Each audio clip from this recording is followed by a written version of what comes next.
Statistika. Statistika adalah ilmu yang mempelajari mulai dari mengumpulkan dan mengolah data untuk disusun, disajikan, kemudian dianalisa dan disimpulkan secara teliti dan benar. Untuk menyajikan data, biasanya data dibagi dua, yaitu data tunggal dan data berkelompok. Penyajian data tunggal diantaranya, yang pertama tabel. Penyajian data tunggal dalam bentuk tabel biasa disebut frekuensi tunggal karena langsung melibatkan frekuensinya masing-masing. Contohnya, misalkan diberikan data berikut. Akan kita buat dalam bentuk tabel, maka harus dibuat dua kolom. Kolom pertama adalah kolom nilai, sedangkan yang kedua adalah kolom frekuensi. Kolom nilai diisi dengan 9, 12, 17, dan 23. Sedangkan kolom frekuensi menyatakan banyaknya kemunculan nilai tersebut. Karena nilai 9 muncul sebanyak 2 kali, maka frekuensinya diisi dengan 2. Nilai 12 muncul 3 kali, maka frekuensinya diisi dengan 3, dan seterusnya. Dengan penyajian data menggunakan tabel, kita tahu dengan pasti frekuensi dari setiap nilai. Misalkan, data yang bernilai 12 ada 3 buah, dan seterusnya. Yang kedua, diagram batang. Diagram batang adalah cara penyajian data dengan menggambarkannya dalam bentuk batang atau kotak pada interval tertentu di bidang kartesius. Sumbu X biasanya menyatakan nilai, sedangkan sumbu Y menyatakan frekuensinya. Dari data pada tabel, nilai 9, 12, 17, dan 23 kita letakkan di sumbu X. Karena nilai 9 ada 2, maka dibuat persegi panjang setinggi 2.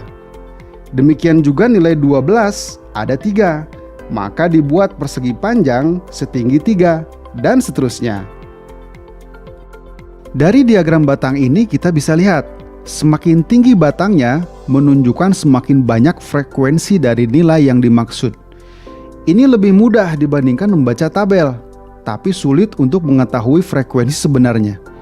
Dari diagram tersebut, dengan mudah kita bisa tahu bahwa data yang bernilai 17 itu paling sedikit, tapi tidak mudah mengetahui berapa banyaknya.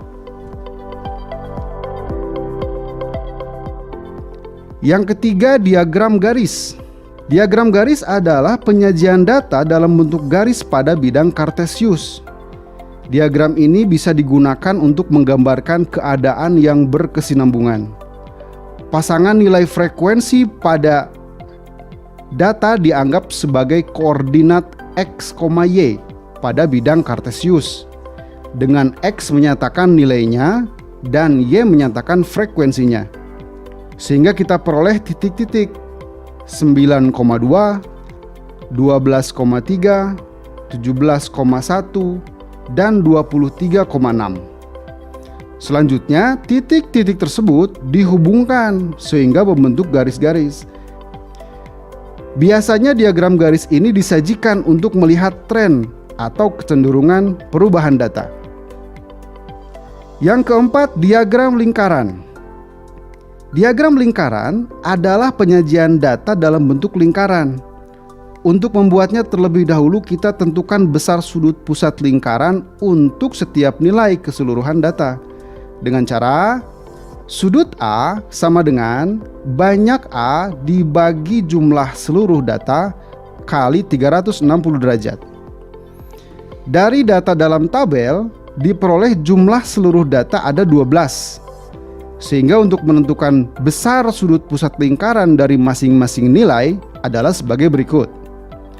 Sudut nilai 9 sama dengan 2/12 kali 360 derajat sama dengan 60 derajat. Sudut nilai 12 sama dengan 3/12 kali 360 derajat sama dengan 90 derajat. Dan seterusnya. Biasanya setiap nilai diwakili oleh warna yang berbeda. Dengan demikian, diagram lingkarannya adalah sebagai berikut. Ini mirip dengan diagram batang. Secara visual, kita lebih mudah menentukan nilai mana yang paling banyak dengan membandingkan luas potongan lingkaran. Dari diagram tersebut, data yang bernilai 23 itu paling banyak karena luasnya paling besar. Yang kelima, diagram batang daun. Kita bisa membuat diagram batang daun dengan cara membuat tabel yang terdiri dari dua kolom. Kolom pertama adalah batang dan kolom kedua adalah daun. Selanjutnya kolom batang diisi dengan angka puluhan. Untuk nilai 9, angka puluhannya adalah 0. Untuk nilai 12 dan 17, angka puluhannya adalah 1. Dan untuk nilai 23, angka puluhannya adalah 2. Kolom daun diisi dengan angka satuan dan bisa diisi beberapa angka. Untuk nilai 9, angka satuannya adalah 9. Karena nilai 9 ada 2, maka angka 9 ditulis sebanyak 2 kali. Untuk nilai 12, angka satuannya adalah 2. Karena muncul sebanyak 3 kali, maka angka 2 ditulis sebanyak 3 kali juga, dan seterusnya. Dengan demikian, diagram batang daunnya adalah sebagai berikut.